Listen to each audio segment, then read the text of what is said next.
Alright, so sitting here waiting for tornadoes to pass in this latest weather debacle. I mean, this has been, in the 22 years I've lived here in North Carolina, this has been the worst winter we had. And it's not getting any better.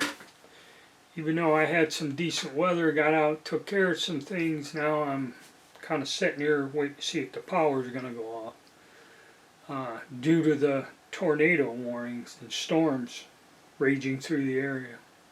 But anyway, it's a good time to make a video talking about this current war, military action, and extremely confusing.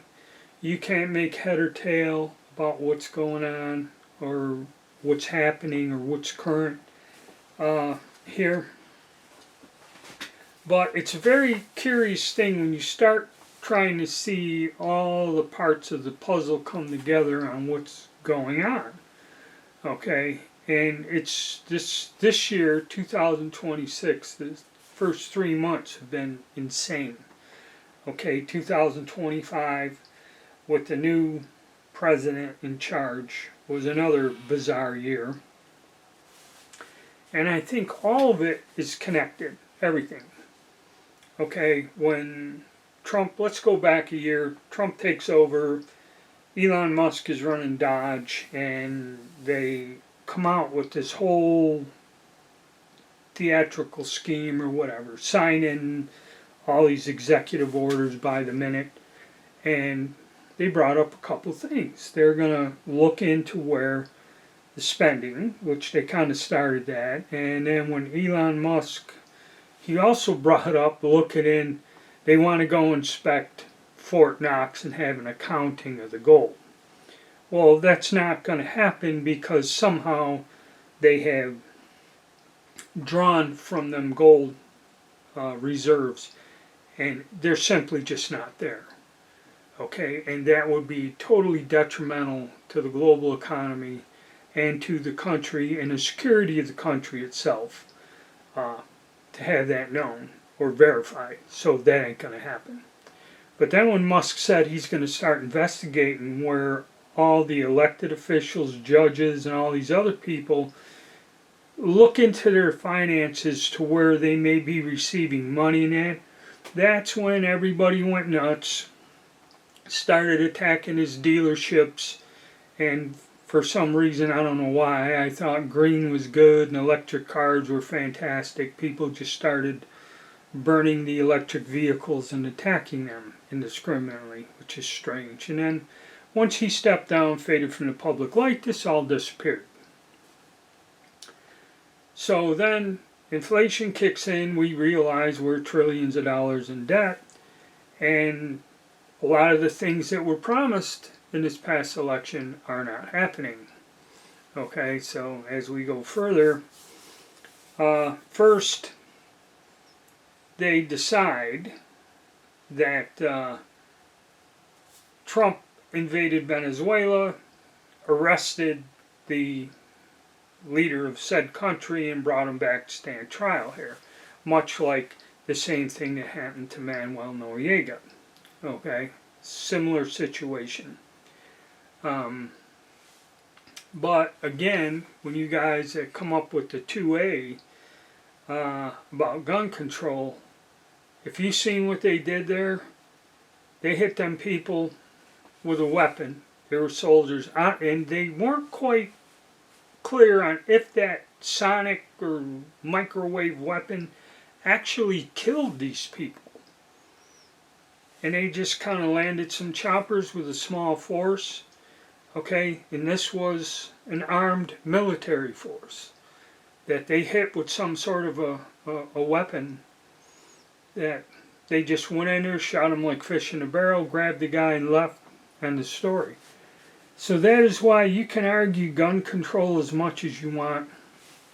And the real reason the government has not disarmed us is because they have a way that negates the fact that the armed citizens will rise up.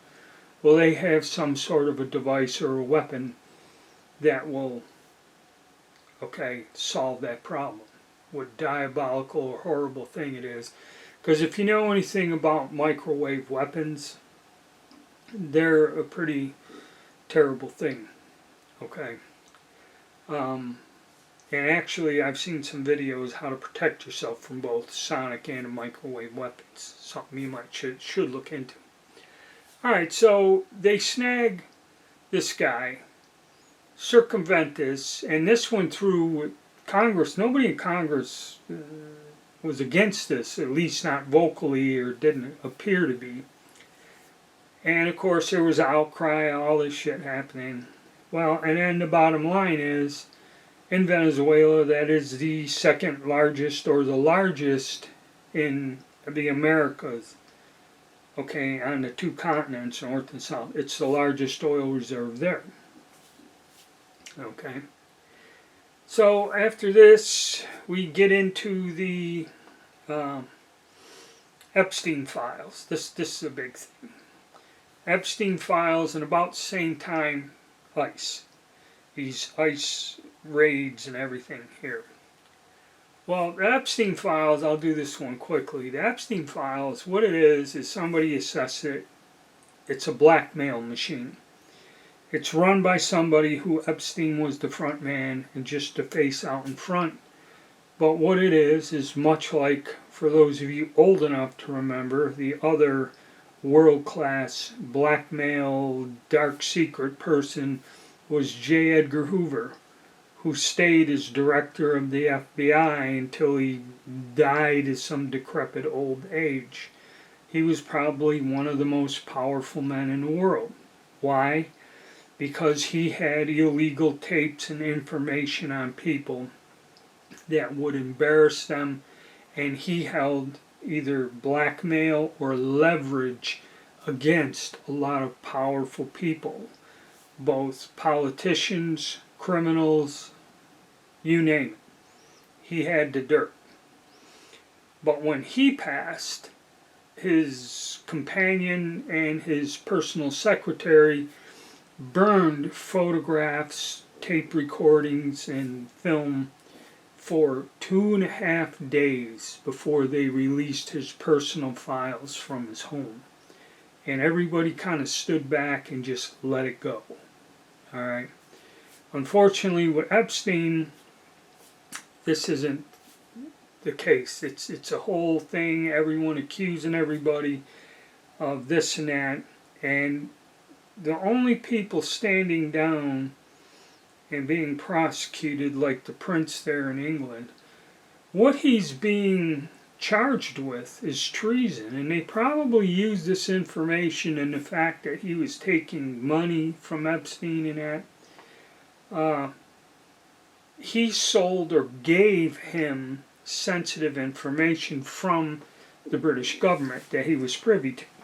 And this is all in terms of dealing with finances. In other words, if you know what a government's going to do or what it's going to develop, you know how to position yourself to either buy something, stocks, or to buy land that they intend to develop or build something. And you can make a fortune with this, and that's what he got nailed with. Okay? So the Epstein thing is just a blackmail machine. And who knows who took, the FBI took all the tapes and CDs. Who knows who has all that information now? Then we go with ICE. ICE, okay, with the Epstein files being released, that leverage has unseated. Okay, let me go back for a second. What the end result is very quietly, a lot of influential and important people have been kind of unseated, or, have lost their position and control, stepped down. There's a lot of people stepping down, a lot of people retiring. So this is another factor that's building up to the war here. This is where I'm going. ICE. All these ICE raids, rioting, killing, all this stuff, sealing off the border. Actually, probably Trump has sealed off the border of illegals. Now, who is ICE going after? ICE is going after people who have been convicted of crimes. But the state and local governments, because of these sanctuary cities and that, have not deported them. So the federal government stepping in, arresting or gathering up these people and deporting them.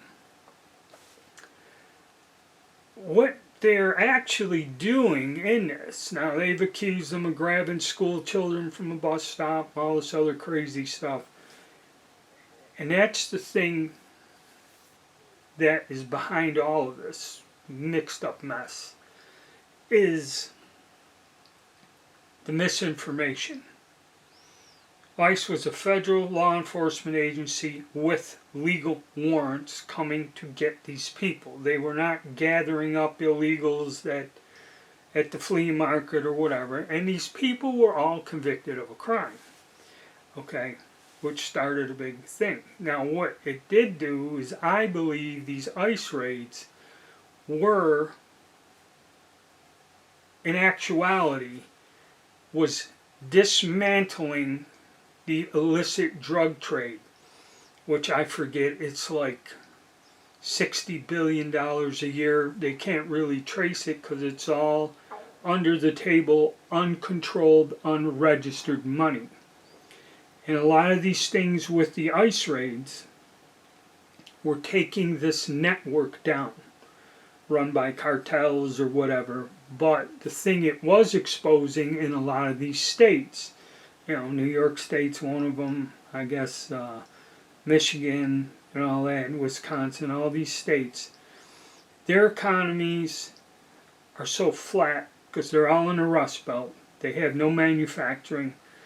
They're also absorbing a lot of these foreign people, illegals, and they're working in these jobs. They're giving them benefits, and this is how they keep their economies going, through corruption. Another part of it also is the illicit drug trade.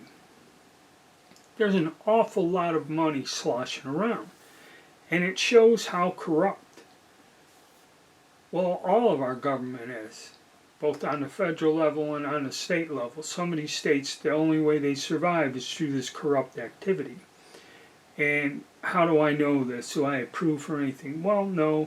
The one thing is, as ICE raids were continuing all throughout the country, Florida, whatever, you're finding all these bizarre things happening. They're discovering these giant networks that were either producing narcotics and distributing them. They found a truck company that the frames of their trucks, the drivers were legitimate and delivering produce and food, and the drivers were not involved in it, but little did they know, whenever they parked these trucks somewhere, there were secret compartments, and that's how this network was transporting drugs all over. And people were buying these abandoned storage facility things. One guy bought one for $100 or something at an auction, and went in there and he's looking, there's all these bins. It was all full of pills, of narcotics. The raw material was in another container, and the machine that made the pills was all in there. That was found by mistake. And it all coincided, the person that was renting that was deported during an ICE raid. Okay? And this, in a way, exposed a lot of corruption, and how a lot of these governors and judges and everybody is involved in the corrupt, illicit drug dealing. Okay? Though they don't come out and say that, and saying that I'll probably get burned by YouTube. But to me, that's what it kind of looks like. And also, they go and either arrest or shoot this supposed cartel leader in Mexico, and the whole friggin' country collapses into chaos. Okay? They've caught like the El Chapo, Guapo, whatever the hell his name was. They extradited him, and that country didn't collapse then. But now they cut off the borders, they're cutting off the network, they're intercepting it, and now they whack this guy, and then the whole country of Mexico collapses. Shows you the very unstable government that we have here coexisting with us. Alright? That almost started a war in itself, what's went on. And with U.S. citizens trapped and everything and lawlessness, the whole country collapsed with one cartel member, leader, being removed. Okay? It goes to tell you something else is going on here other than what everyone's saying. So it looks like they're dismantling the global drug trade infrastructure is what's going on there with the ICE raids. So like I said, you have all this, Venezuela, Epstein files, ICE, all this, the whole country's in turmoil. Then all of a sudden on one Saturday morning you hear that President Trump starts a pretty large full-scale war with Iran. Okay? And again, you got politicians screaming this is illegal, he can't do this, he can't, all this other stuff. You know, and you get conflicting things here. Now the thing about this war, it's kind of like the old futuristic things like back in the 30s, where the war is carried out with rockets or that, other than troop invasions and everything else. It's aircraft and bombing. Like the reason we have an Air Force is they said that future wars can be fought with just airplanes without ground troops. The Navy's still needed because a lot of the things that's contested, the oil, again, oil, okay, is transported by sea. So the Navy's heavily involved in this. And again, it's confusing. There's no clarity. You have highly contradictory things being said from all these quote-unquote supposed respectable sources. I've seen things where people from, Iran have said that, a lot of the stuff the U.S. is saying is false. They supposedly have struck an aircraft carrier and damaged it and that, but no reliable proof. And then again, supposedly this is a war that was started by the Israelis, but yet we are dragged into it.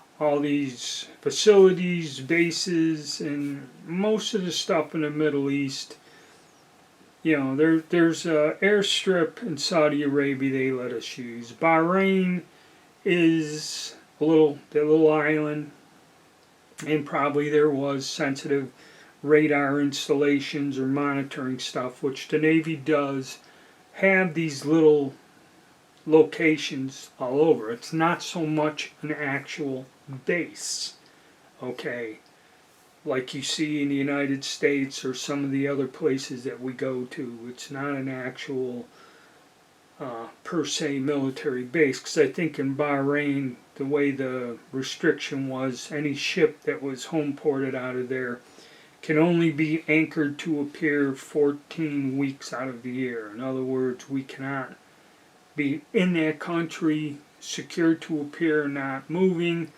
for only a very limited amount of time according to the agreement. Most of the time these ships are out in the Persian Gulf on patrol. Alright.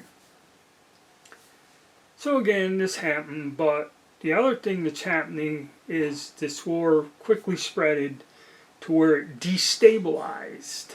Now, Saudi Arabia and all the Arab Emirates and all these little countries are quite wealthy. They had militaries in that, but you never really heard of them, projecting military power in the area, invading or anything else. Very defensive.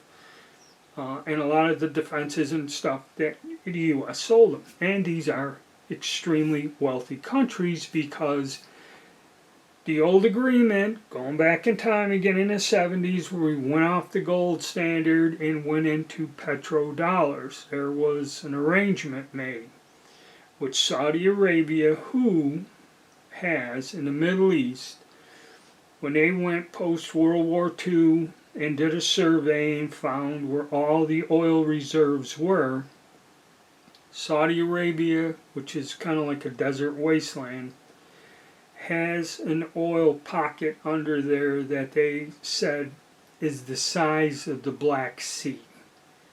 Okay, one of the largest oil deposits in the world is there.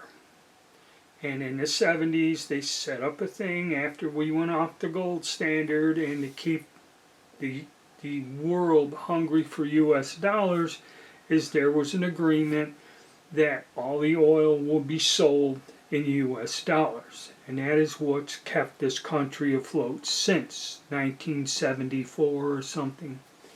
Okay? And I remember that. That's when the gas shortage come. All of a sudden, we don't have no oil. You know, we were one of the countries, the biggest producers of oil. In World War II, it was our tankers that were going out that kept the Allied effort going. Now, all of a sudden, we just ran out of oil, and these people are in control of it.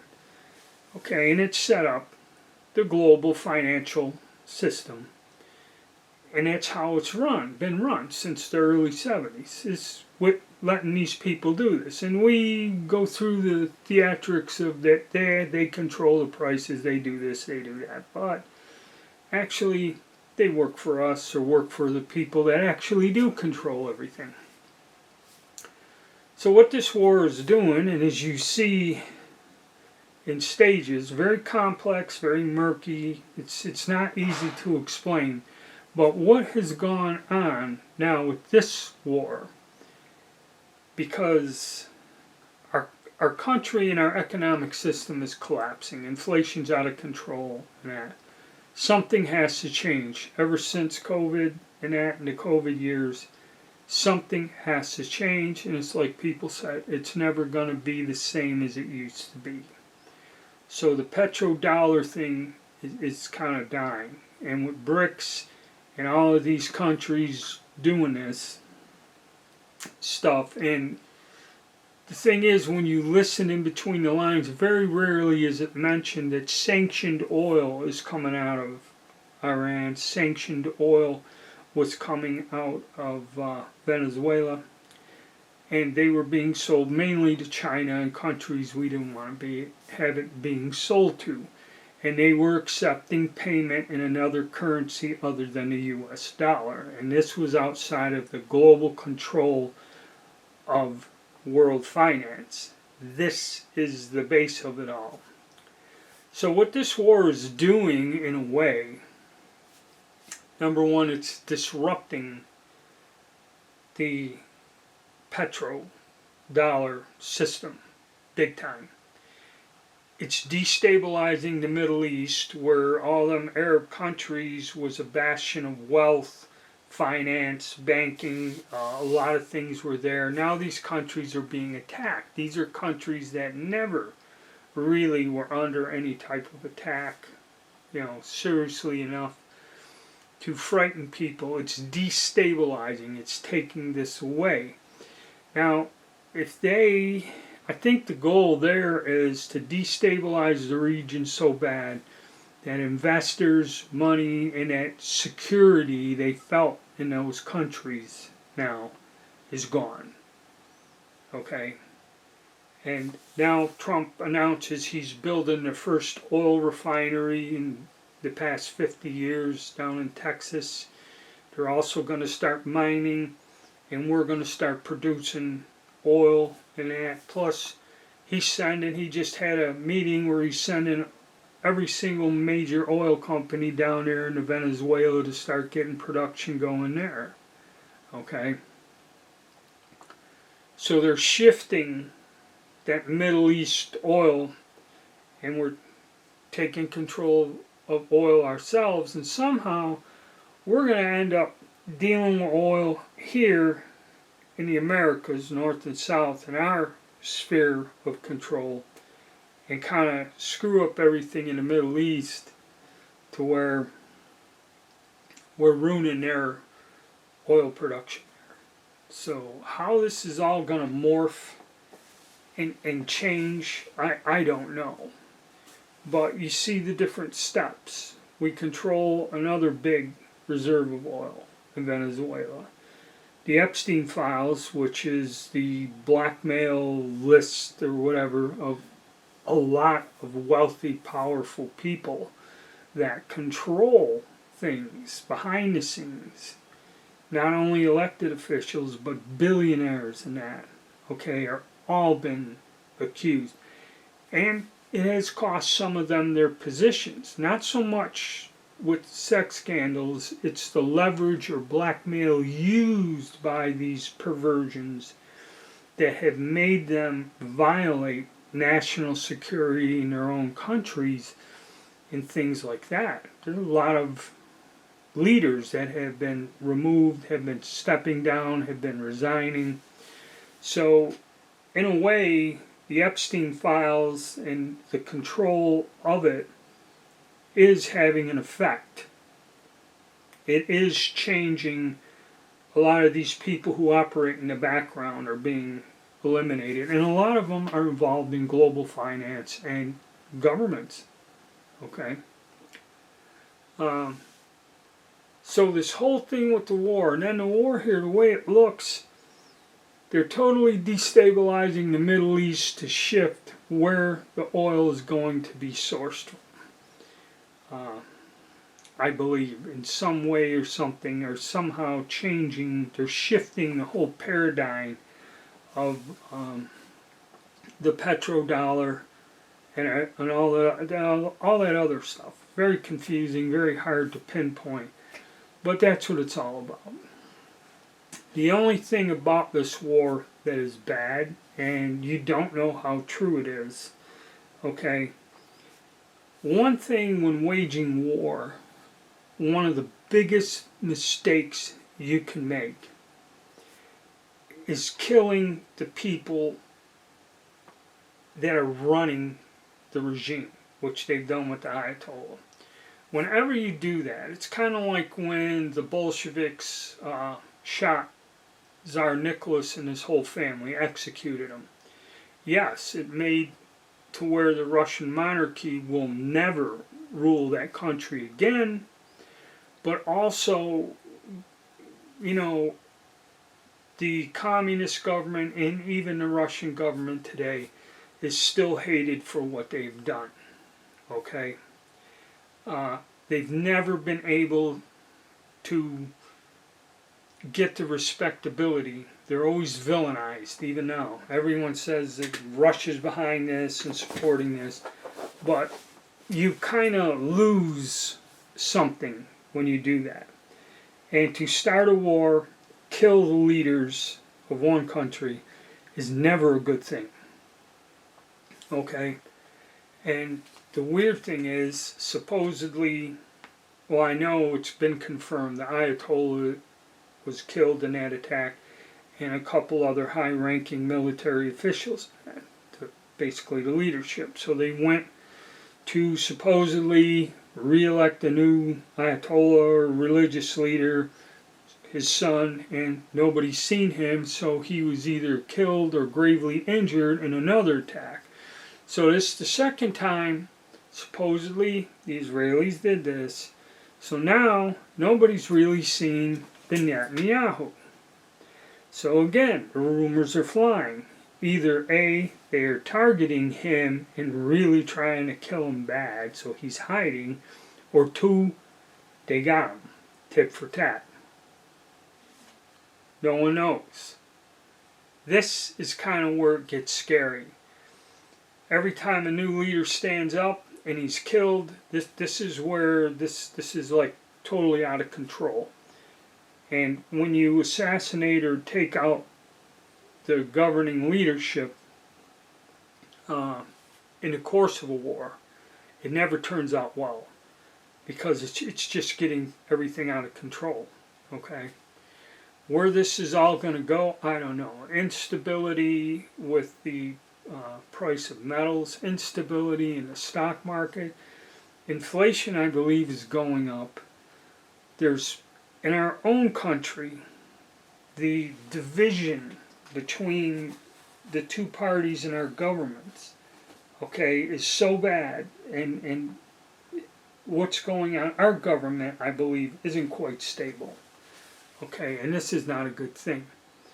And like I said, killing the leaders of these countries, now on one side saying there is no negotiation with the U.S. under any circumstances. Trump saying, I want an unconditional surrender.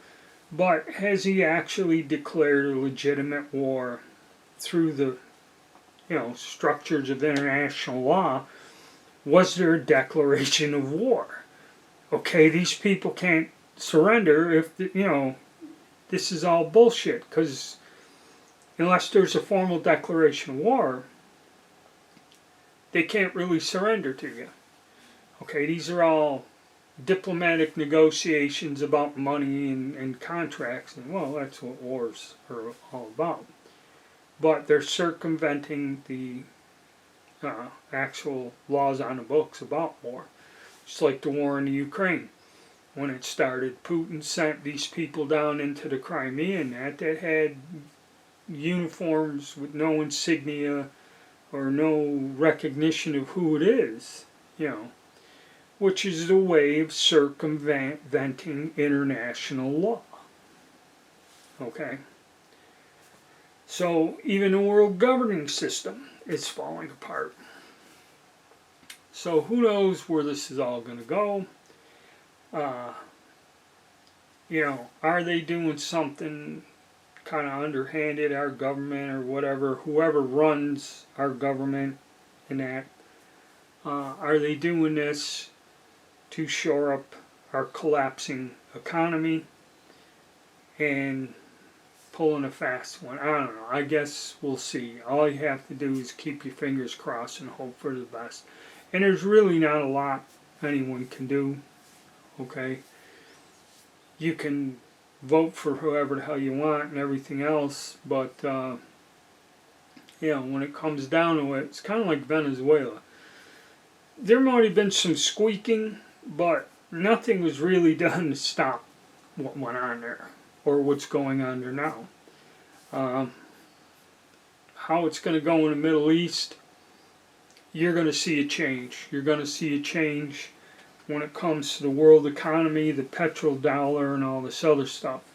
And you may see where the Middle East, it's part of the system. I don't see how they can disrupt it to where they can't get the oil out, okay? Other than somehow controlling who receives the money from the oil, I think is what this war is about. Alright, that's my thoughts on it. I don't want this to get too long enough as it is, but as you see, it's a very complicated thing. There is no just right to the point, this is it, like everyone wants to hear, well, why is this happening? It's a very twisted, muddled up thing, and I believe all of these events are connected to each other. Alright, thank you, and stay tuned.